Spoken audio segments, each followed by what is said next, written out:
సంస్కృతంలో కొన్ని కొత్త పదాలను నేర్చుకుందాం. అద్య ఈరోజు, నిన్న హ్యః మొన్న, పరహ్యః మొన్నకి ముందు రోజు, ప్రపరహ్యః. హ్యః అన్న ఒక్క పదానికే మనం పర, ప్రపర అని జోడించాము.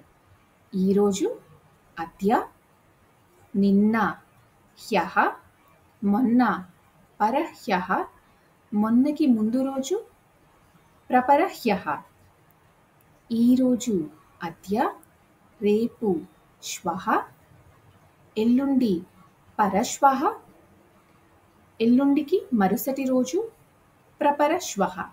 శ్వః అన్న ఒక్క పదానికే మనం పర, ప్రపర అని జోడించాము. ఈరోజు అద్య, రేపు శ్వః, ఎల్లుండి పరశ్వః, ఎల్లుండికి మరుసటి రోజు ప్రపరశ్వః. ఈరోజు ఆదివారం, అద్య భానువాసరః.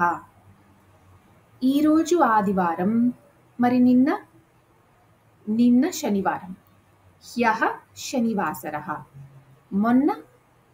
మొన్న శుక్రవారం, పరహ్యః శుక్రవాసరః. మరి మొన్నకి ముందు రోజు ఏంటి? మొన్నకి ముందు రోజు గురువారం, ప్రపరహ్యః గురువాసరః.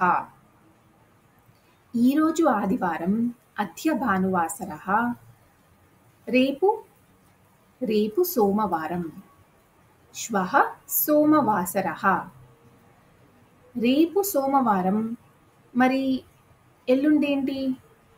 ఎల్లుండి మంగళవారం, పరశ్వః మంగళవాసరః. ఎల్లుండి మంగళవారం, ఎల్లుండికి మరుసటి రోజు ఏంటి?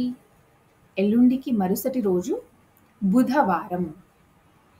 ఎల్లుండికి మరుసటి రోజు బుధవారం, ప్రపరశ్వః బుధవాసరః. ప్రపరశ్వః బుధవాసరః. ధన్యవాదः.